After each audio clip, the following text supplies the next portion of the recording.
welcome to episode 4 of the Stoner Story Witch podcast. My name is Kristyn. It is a pleasure to have you with us today, with me, let's be honest. All right, so just a summary. We are in the middle section of this season, the first kind of third. The first 2 episodes, I dove into secure attachment and contact nutrition. These middle two episodes, episode 3 and this episode, is kind of diving into more of like a character analysis. In the last episode, I looked at the March sisters, their needs, wants, thresholds, the big lies that they contend with. And in this episode, I'm going to take a little bit of a moment to have a little bit of a nuanced conversation about what I'm calling the wealth wound and how it is portrayed in this movie. I am looking at Sally, Laurie, Mr. Laurence, and Aunt March specifically.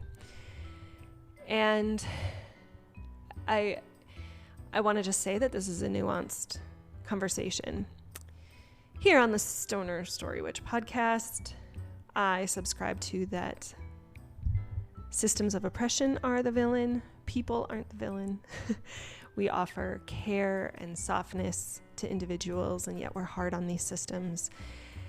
That can be really hard to have that conversation when there are people with loads of privilege doing loads of harm and kind of an unwillingness or inability to even see their privilege. It can lead to definite frustration and anger and calls of eat the rich, which justifiable, very much justifiable. And like, I guess I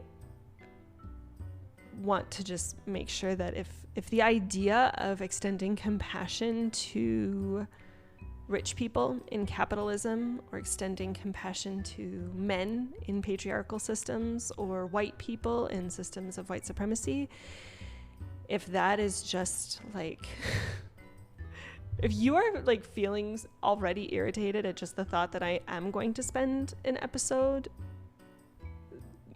trying to have a nuanced conversation about like men are hurt in patriarchy and rich people are hurt in capitalism, like, then like I really invite you to take care of yourself, and that might mean you don't listen to this episode, and I want to honor that and make space for that, because yeah. And I also want to be very clear that although men are harmed in the patriarchy, which I alluded to in episode 1, secure attachment and the male gaze, this moment when the men are on the outside looking in longfully at the connection that the March women all have, that patriarchy conditions men to be unable, unwilling to be their authentic selves, be emotionally vulnerable, develop skills of emotional resonance. And that is harmful. It is dehumanizing, certainly. And by no means would I ever say that men have it worse than women. And of course, we look at intersectionality, and it of course, like, you know, women of color or trans women of color are going to be experiencing all of those, all of those systems of oppression more so than just any one intersectionality. So I hope that I'm not a teacher of these things. I can put a link into the show notes for anybody who might be interested in kind of, I'm assuming that you have a level of awareness of intersectionality and privilege. And again, just tread lightly on this episode, I guess, one way or the other. And I do think it is important and I will get into it in this episode, to really point out where people in power positions within these systems of domination are robbed of their humanity, are severed from the collective. So that is my hope, to have that conversation today.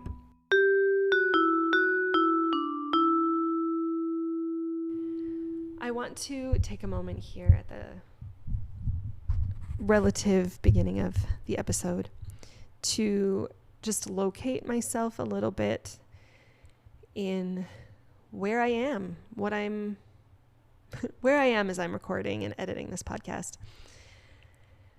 So I am very grateful to be here on Chorotega lands, colonially known as Costa Rica. I grew up on the Dakota lands, the Wapakudi Dakota lands in Minnesota. I have never lived on my own ancestral lands. I am a third and fifth generation settler colonizer of kind of Norway and Czech Republic on my dad's side. And then on my mom's side,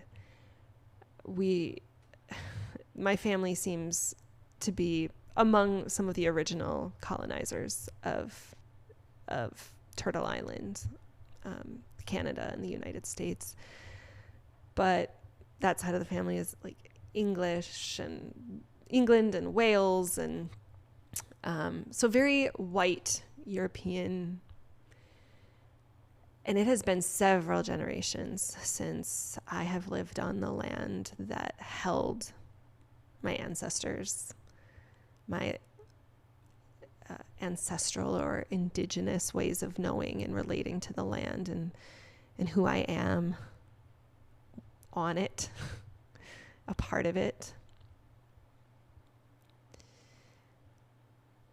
And I am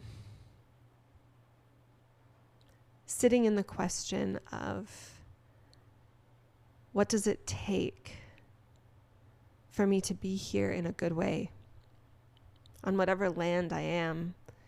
If I acknowledge whose land I'm on, what do I know about them? What are my positionalities, my responsibilities? What are my values? How can I be in alignment with my values? Holding who I am and where I am in this moment. And if you've been listening to this podcast, it will probably not be a surprise when I say that this is a practice. This land acknowledgement is a profound political practice that I have had the honor of participating in and receiving it on the Numinous Network with Carmen Spaniola. I've been in a practice of acknowledging whose land I'm on and what positionality do I hold here? How do I be here in a good way?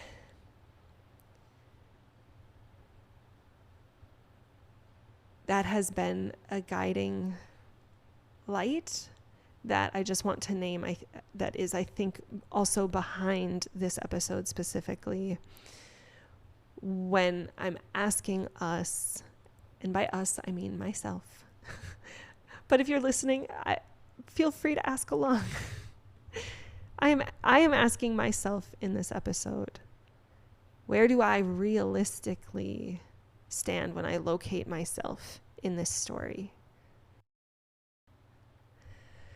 So I'm feeling kind of a buzziness in my face, a need for a stretch, and to have a sip of water.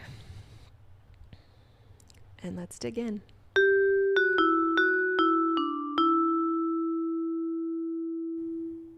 So in this episode, I'm going to highlight 4 flavors of a wealth wound. The first being demonstrated by Sally, which is an inability to be able to form intimacy within friendships. And then I will move to Laurie, where I will look at how his access to excessive material resources creates a stagnation of his creative process. Then I'll move to Mr. Laurence, where I'll talk about how the wealth wound can sometimes manifest in like the desire to want to connect to your shared humanity with your community can create almost a further distancing in terms of kind of charity versus relationality. And then I will get to Aunt March and how wealth can actually sever us from our own values. So we're operating on the premise that when you are gaining power in systems of domination, there is a level of needing to sever yourself from some aspect of your true self or your belonging in the greater community. That wealth can change your brain, can change your attachment, can change. There's like something that actually happens in a body over time in a familial line or even over a lifetime. So with all of that, let's begin.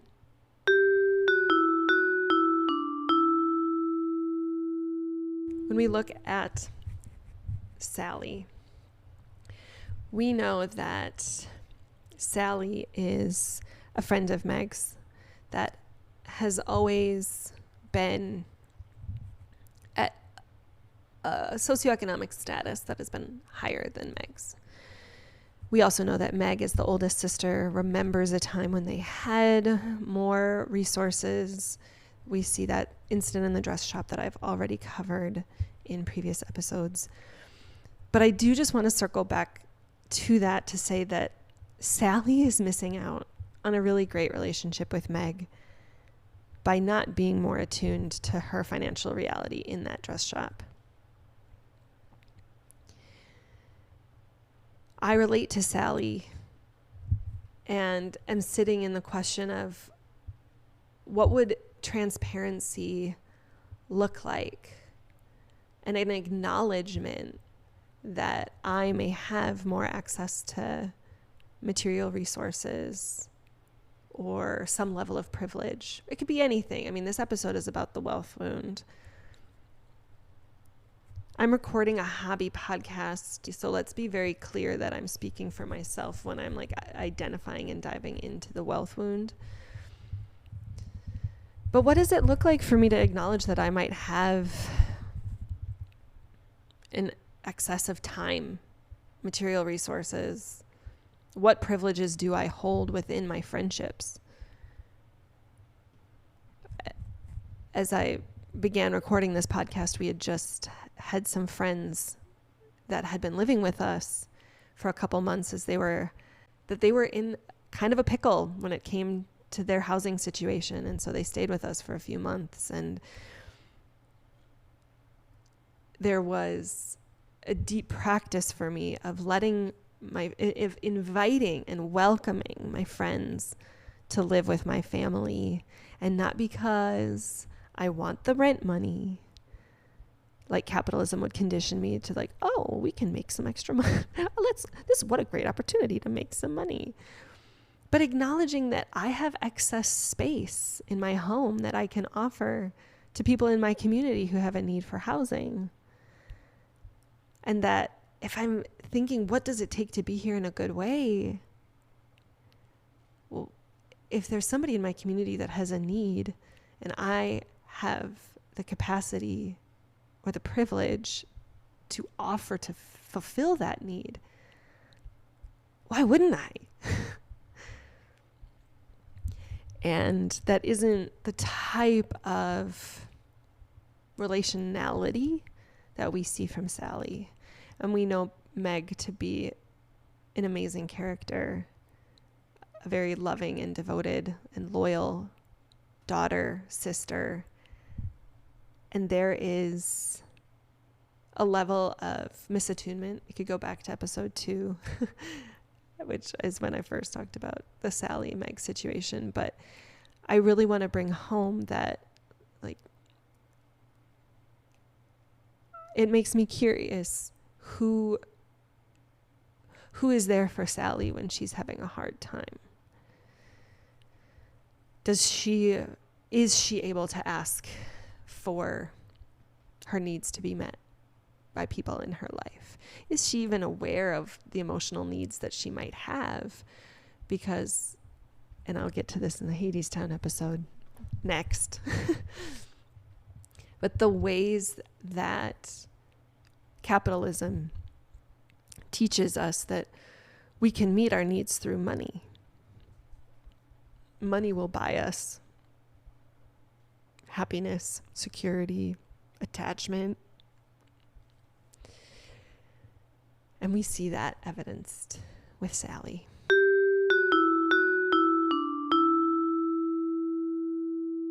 So moving on to Laurie. Laurie is an orphan.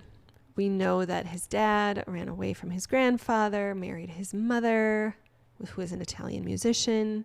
Both of them ended up dying, and he now lives with his grandfather. And let's just take a little beat to just fucking sit with this for just a second. That Laurie has this expectation of righting the wrongs of his father in the eyes of his grandfather. And meanwhile, he has a desire to pursue the very same pursuits as his mother. In the book, he mentions that he wanted to write operas and be a famous composer. And again, I think it's mostly in the book, but we know that like the reason that his dad ran away was that his grandfather didn't approve. And instead, Laurie is now resentfully dragging his feet at taking over his grandfather's business. And he's also not actually doing what he desires. He's wasting his time in Amy's eyes. And Amy is just so jealous of all the resources and talent that he has the on paper, he can do whatever it is that he likes, but he's not doing anything at all. And like Amy is just like exasperated. Like, I don't understand. You are wasting your life.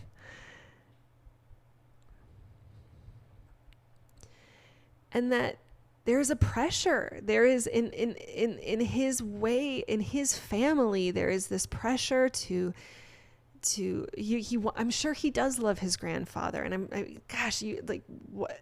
We could take an entire episode to try to just unpack the abandonment wounds and attachment issues of Laurie.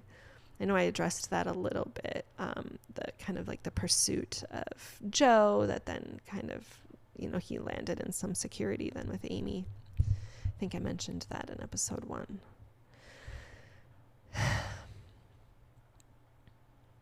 Laurie is feeling this push-pull of it's the same, does he want to be loved or does he want to love? He wants to love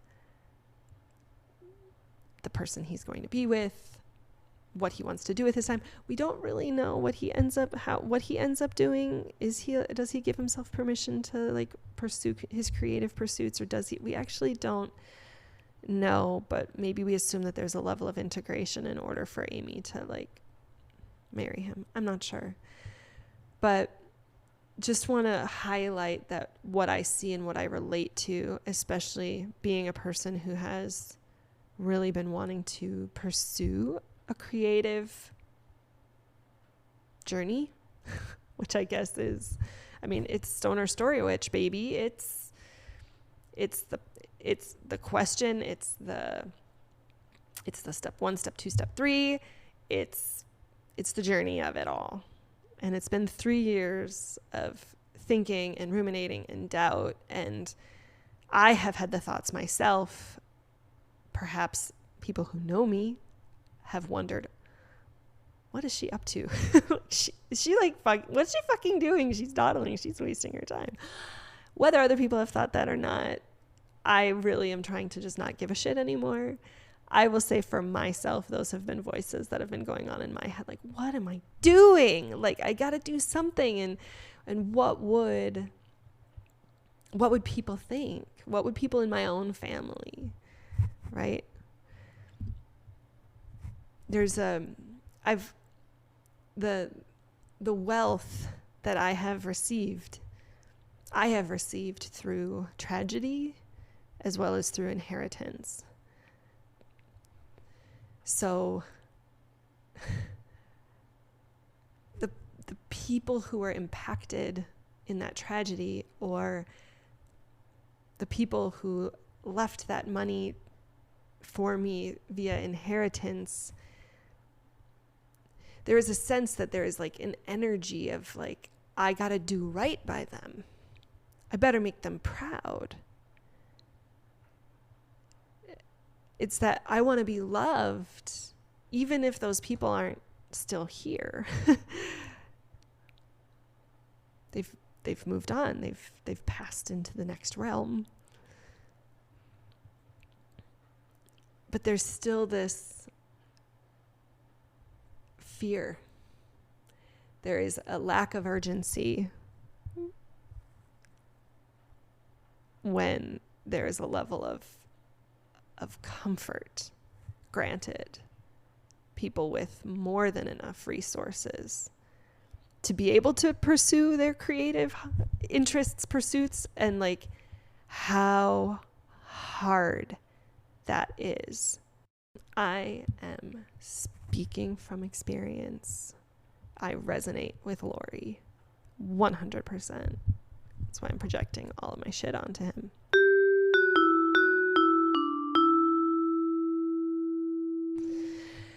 All right, so moving on to Mr. Laurence. It is interesting and worth noting that Mr. Laurence seems very excited at the possibility of Beth coming to play his piano.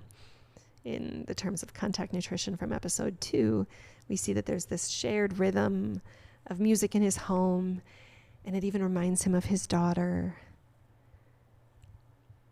And again, he's kind of shunning music from Laurie's life. I don't really know how this makes Laurie feel. I imagine it's not great. Just like Sally is severed from an intimate relationship with Meg, clearly Mr. Laurence and Laurie have a similar severance, as I also mentioned in Laurie's, wanting to please his grandfather, yet really wanting to do what it is that he wants with his life. Not wanting to do the business.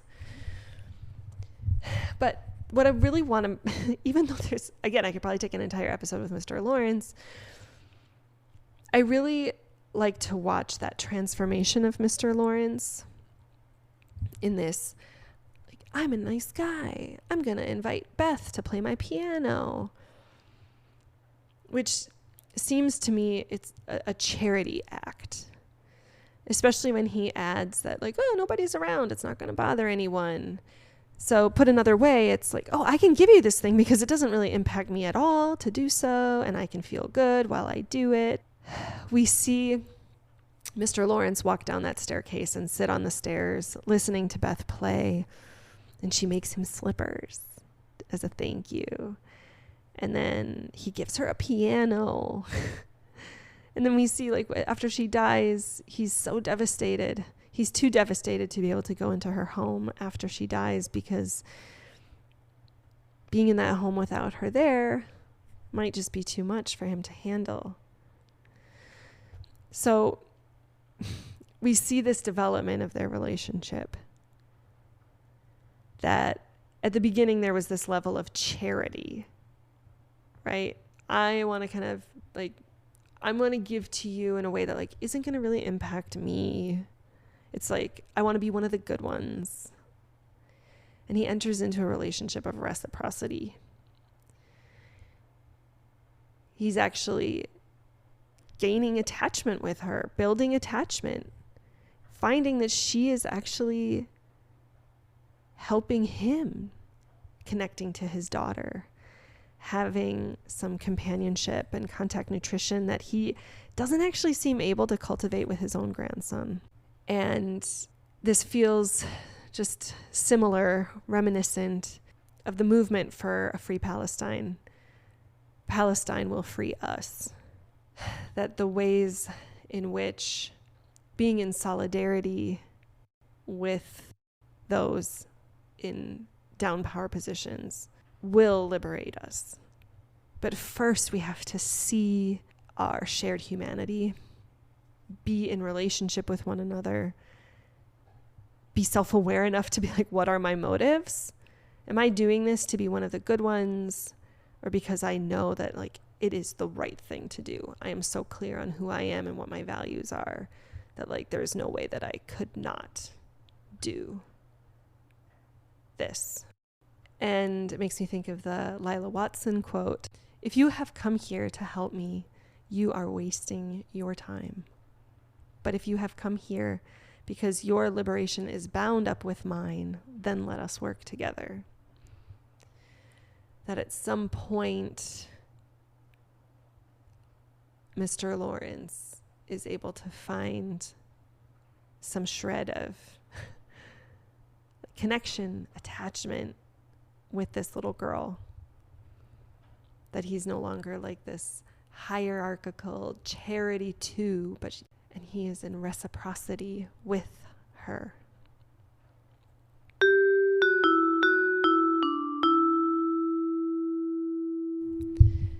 All right, so then when we get to Aunt March, she is demonstrating a severance from your own values.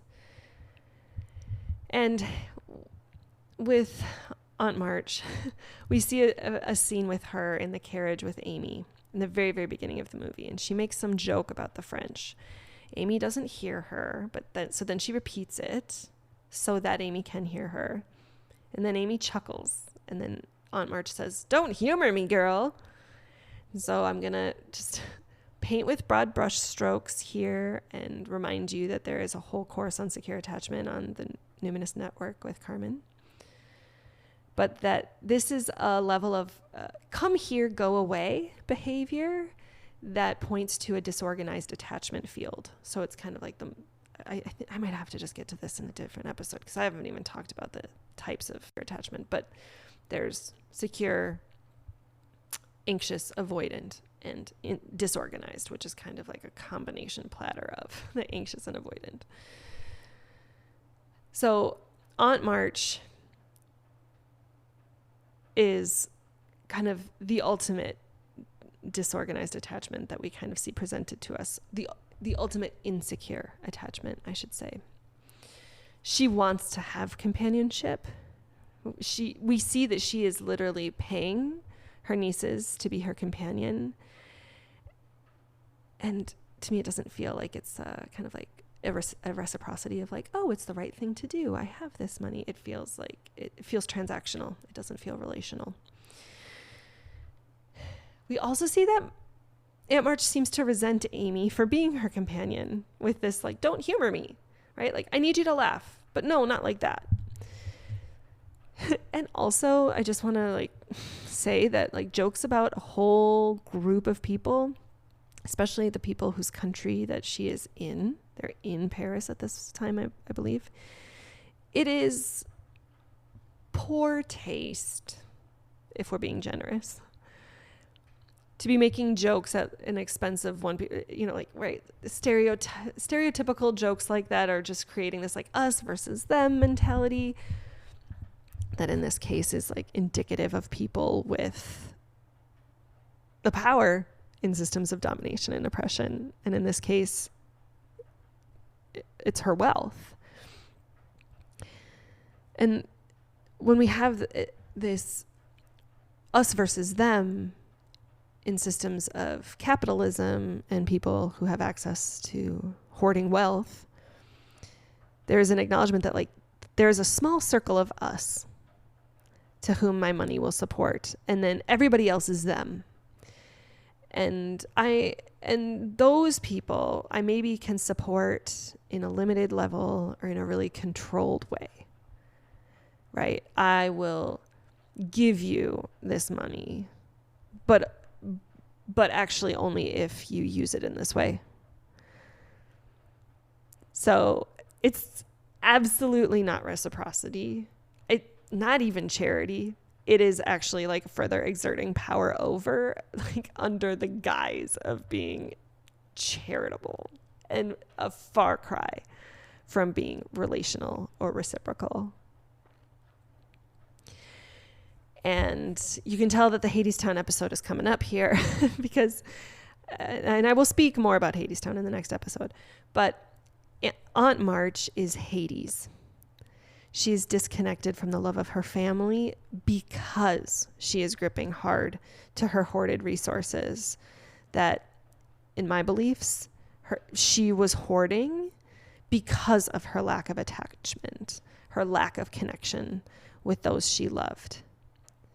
And this disconnection, I think she was born into a rich family. So like, I think comes before her time. She learned this disconnection as a kid. Like she was taught it.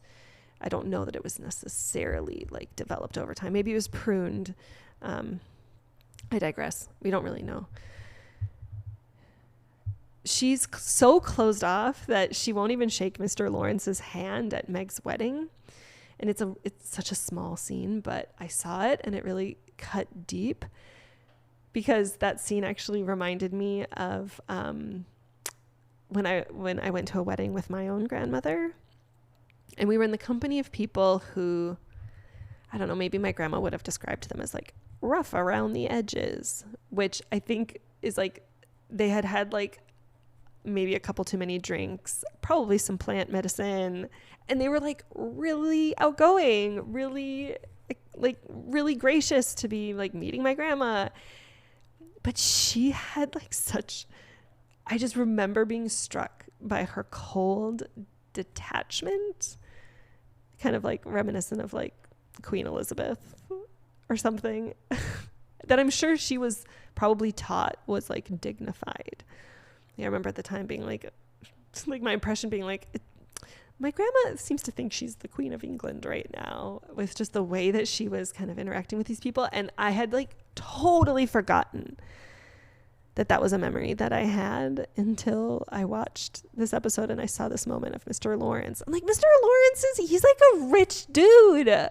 So like for her to like not want to shake his hand is like, it's not even like he's a lower class guy. It is like just so disconnected. So like, I don't know, like any sort of safe touch or, and whatever, like by all means, like a woman is allowed to deny a man touching her. So 100%, like it could be that.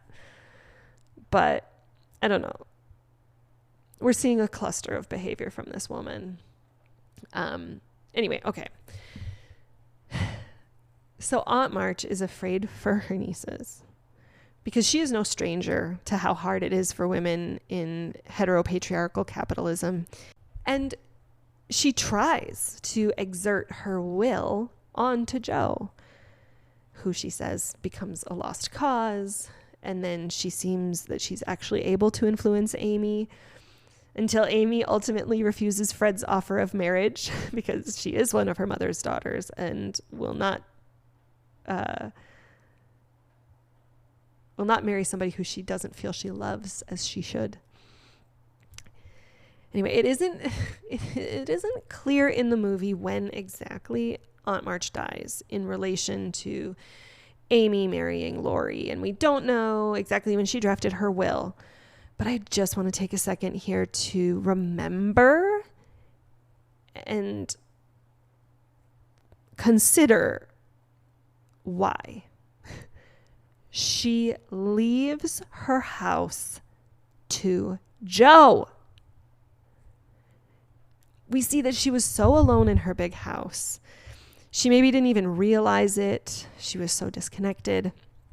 We see in earlier conversations she had with Joe that she was proud of how she held on to her money so that it will last, unlike Joe's father.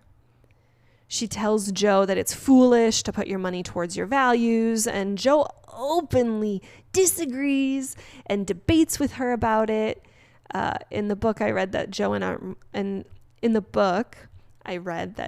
Aunt March seem to actually like have kind of a friend, like a really like kind of banterful friendship. That even though they're like opposites in perhaps worldviews, they're actually similar in the fact that they're so opinionated and not afraid to say so. So then, like, why would she leave her house to Joe? She's so proud of like holding on to her money. Why would she give her house to a person that she knows like, is so on the other side, like openly disagreed with her on like how to steward her money? So is it a one last ditch effort to use her money to control the March nieces? And I'm going to say it like, fuck no, because we can see that Joe was the least controllable niece. She said to Amy that Joe is a lost cause. So like, yeah, not buying that. Does she leave her house to Joe because she's compassionate and worried that Joe would be destitute and need the money? And if so, that was like very kind of her. And also, she knew that Joe was not going to hoard it because of all of their conversations. It is my belief that deep down, Aunt March knew that Joe was right. That deep down, her values were Joe's values, but all the conditioning of scarcity and hoarding that she was raised with kept her from being able to actually do it, to actually live out her values. That deep down, Aunt March knew that redistributing wealth is the right thing to do. And in Joe's case, what that looks like is opening up a school so that all kids could receive an education and to not be physically assaulted, like I'll get to in the next episode. Aunt March just simply did not have the somatic capacity to land safeness redistributing her wealth during her own lifetime. She knew that her desire was that her wealth would be more equitably distributed upon her death, and that Joe is the one that she trusted that task to the most. To reflect on the question of why Aunt March would do that is a poignant invitation. It is sad. It is beautiful. It took Aunt March dying to make it possible for her money to do what she knew was right all along. And I've alluded to it, but I want to officially take a moment to take an intimacy risk and admit where I locate myself in this story. As I said, I have enough access to wealth that I am able to make a hobby podcast in late stage capitalism instead of needing to sell my labor for currency. I get to live in a vacation destination while I do it. I can and probably will go into my personal story of wealth accumulation another day. But I can sum it up by saying that I was raised perceiving that poverty was a very real threat if we were not, quote unquote, responsible with our money. We shopped frugally, we clipped coupons, we sacrificed our wants, but we never went without anything we needed. And in hindsight, I can see that we were safely middle class in the golden age of middle class suburban white folks. I mentioned that I acquired wealth through tragedy as well as inheritance, and that money is energy. That when we are taught to grasp and hoard money, it is a trauma response. And so when I locate myself in this story, I resonate more than I maybe would like to with Aunt March. There are parts of me that were celebrated for being a good saver, for living within my means.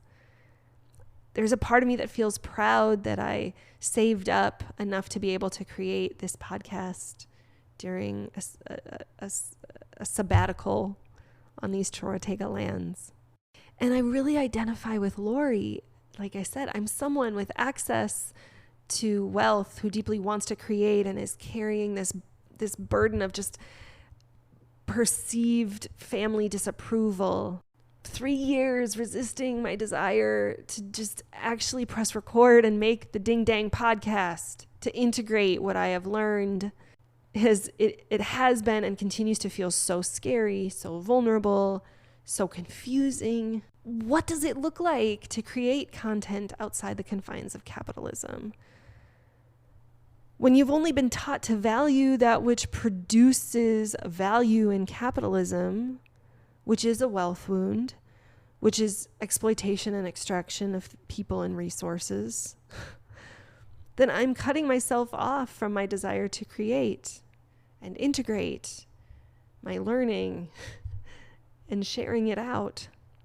And yet, the times when I've been able to vulnerably peek out and speak the hard truths from the places where I hurt and where I've been met with love and compassion, the only thing that made it possible for my body to be able to entertain the possibility of divesting and releasing my wealth in a way that would land safeness, like it's the right thing to do, as opposed to a move to innocence. This podcast is it.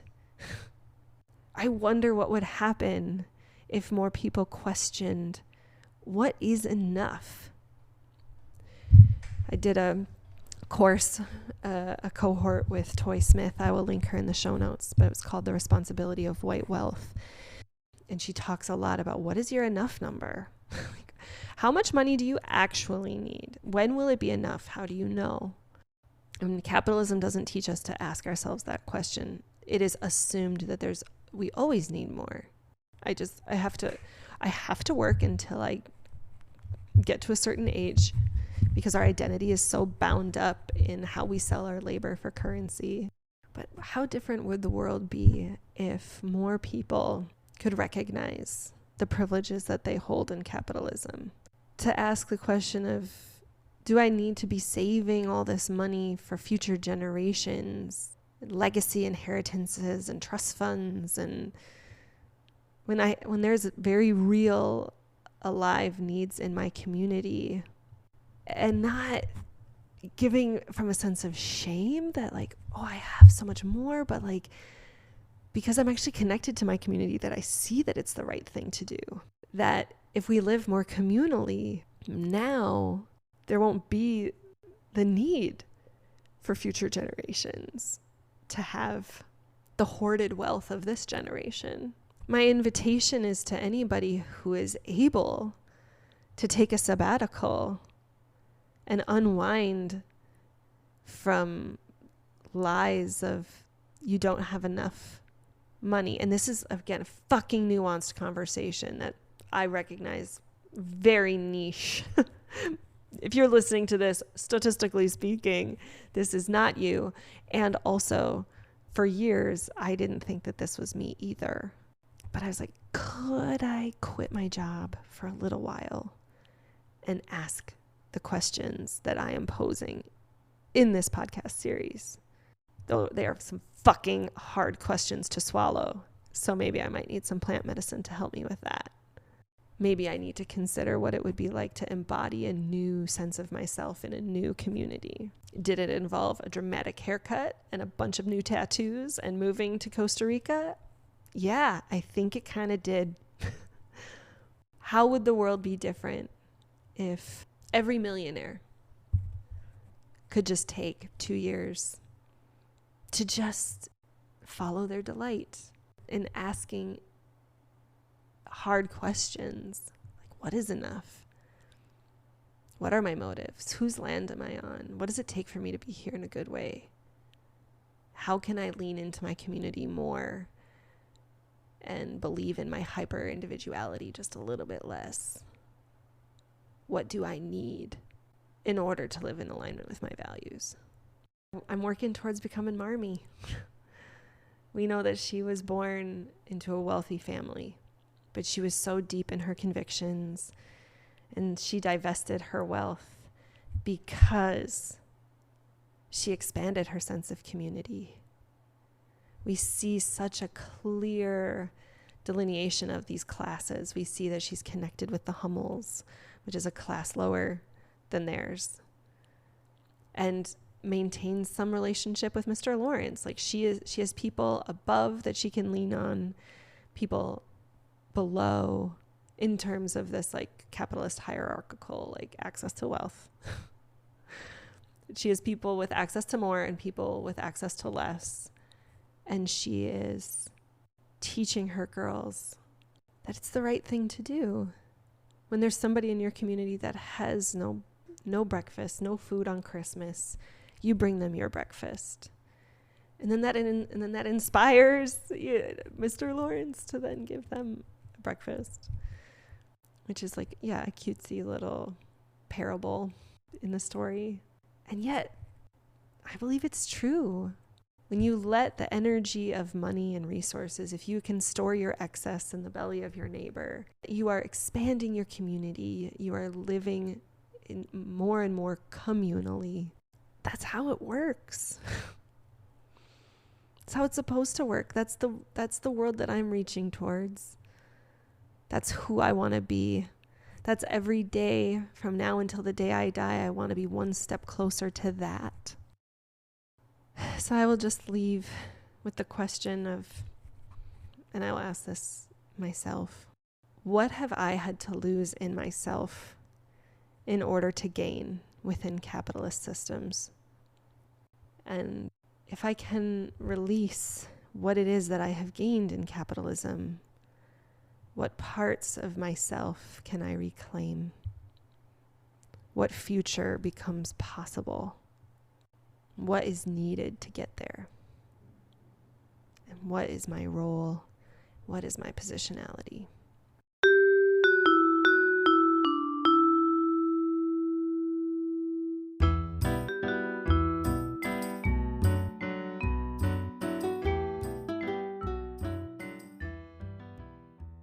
Thank you so much for tuning in to episode 4. I want to thank, of course, Carmen Spaniola and her teachings on the Numinous Network. I would also like to thank Toy Smith. Her work is in the show notes as well. I can't recommend highly enough the Responsibility of White Wealth cohort that she led. She also has an amazing newsletter you can sign up for. Her Instagram's amazing. Can't recommend her highly enough if these questions resonated with you. Next episode is going to be invitations to liberation, cracks in the wall, Hadestown vibes. Don't miss it. And I want to thank Matt Shuby for the podcast art, my husband Kevin Carlo for all his help in the creation of the theme song for the podcast, and Anais Mitchell and John Williams for their inspiration of Hedwig's theme and Hadestown. And before I sign off, I would like to leave you with a quote from another one of my teachers, Rev. Angel Kyoto Williams, who says, "Love and justice are not two. Without inner change, there can be no outer change. And without collective change, no change matters."